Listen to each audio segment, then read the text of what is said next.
بسم اللہ الرحمن الرحیم۔ السلام علیکم ورحمۃ اللہ۔ یہ حضرت موسیٰ علیہ السلام کی وہ مقدس لاٹھی ہے جس کو عصائے موسیٰ کہتے ہیں۔ اس کے ذریعے آپ کے بہت سے ان معجزات کا ظہور ہوا جن کو قرآن مجید نے مختلف عنوانوں کے ساتھ بار بار بیان فرمایا ہے۔ اس مقدس لاٹھی کی تاریخ بہت قدیم ہے جو اپنے دامن میں سینکڑوں ان تاریخی واقعات کو سمیٹے ہوئے ہے جن میں عبرتوں اور نصیحتوں کے ہزاروں نشانات ستاروں کی طرح جگمگا رہے ہیں، جن سے اہل نظر کو بصیرت کی روشنی اور ہدایت کا نور ملتا ہے۔ یہ لاٹھی حضرت موسیٰ علیہ السلام کے قد برابر 10 ہاتھ لمبی تھی اور اس کے سر پر 2 شاخیں تھیں جو رات میں مشال کی طرح روشن ہو جایا کرتی تھیں۔ یہ جنت کے درخت پیلو کی لکڑی سے بنائی گئی تھی اور اس کو حضرت آدم علیہ السلام بہشت سے اپنے ساتھ لائے تھے۔ حضرت آدم علیہ السلام کے بعد یہ مقدس عصا حضرت انبیاء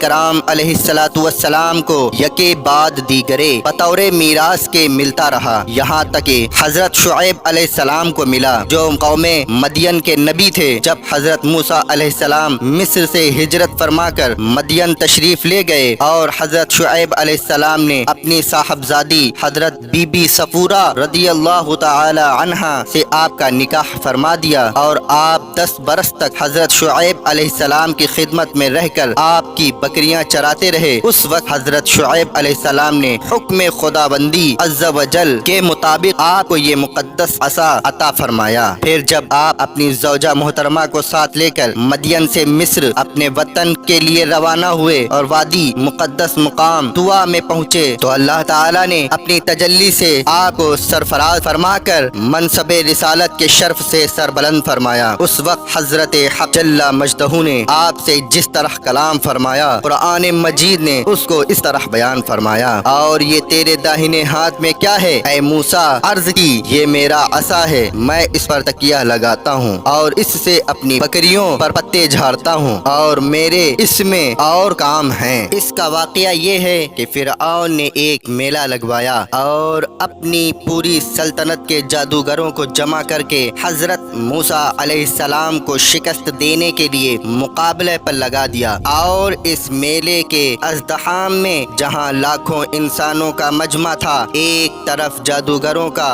ہجوم اپنی جادوگری کا سامان لے کر جمع ہو گیا اور ان جادوگروں کی فوج کے مقابلے میں حضرت موسیٰ علیہ السلام تنہا ڈٹ گئے۔ جادوگروں نے فرعون کی عزت کی قسم کھا کر اپنے جادو کی لاٹھیوں اور رسیوں کو پھینکا تو ایک دم وہ لاٹھیاں اور رسیاں سانپ بن کر پورے میدان میں ہر طرف پھنکارے مار کر دوڑنے لگیں اور پورا مجمع خوف و ہراس میں بدحواس ہو کر ادھر ادھر بھاگنے لگا، اور فرعون اور اس کے تمام جادوگر اس کرتب کو دکھا کر اپنی فتح کے گھمنڈ اور غرور کے نشے میں بدمست ہو گئے اور جوش شادمانی سے تالیاں بجا بجا کر اپنی مسرت کا اظہار کرنے لگے۔ اتنے میں ناگہاں حضرت موسیٰ علیہ السلام نے خدا کے حکم سے اپنی مقدس لاٹھی کو ان سانپوں کے ہجوم میں ڈال دیا تو یہ لاٹھی ایک بہت بڑا اور نہایت ہیبت ناک اژدہا بن کر جادوگروں کے تمام سانپوں کو نگل گیا۔ یہ معجزہ دیکھ کر تمام جادوگر اپنی شکست کا اعتراف کرتے ہوئے سجدے میں گر پڑے اور با آواز بلند یہ اعلان کرنا شروع کر دیا، ہم سب حضرت ہارون اور حضرت موسیٰ علیہ السلام کے رب پر ایمان لائے۔ بنی اسرائیل کا اصل وطن ملک شام تھا، لیکن حضرت یوسف علیہ السلام کے دور حکومت میں یہ لوگ مصر میں آ کر آباد ہو گئے اور ملک شام پر قوم عمالقہ کا تسلط اور قبضہ ہو گیا جو بدترین قسم کے کفار تھے۔ جب فرعون دریائے نیل میں غرق ہو گیا اور حضرت موسیٰ علیہ السلام کو فرعون کے خطرات سے اطمینان ہو گیا تو اللہ تعالی نے حکم دیا کہ قوم عمالقہ سے جہاد کر کے ملک شام کو ان کے قبضہ و تسلط سے آزاد کرائیں۔ چنانچہ آپ 6 لاکھ بنی اسرائیل کی فوج لے کر جہاد کے لیے روانہ ہو گئے، مگر ملک شام کی حدود میں پہنچ کر بنی اسرائیل پر قوم عمالقہ کا ایسا خوف سوار ہو گیا کہ بنی اسرائیل ہمت ہار گئے اور جہاد سے منہ پھیر لیا۔ اس نافرمانی پر اللہ تعالی نے بنی اسرائیل کو یہ سزا دی کہ یہ لوگ 40 برس تک میدان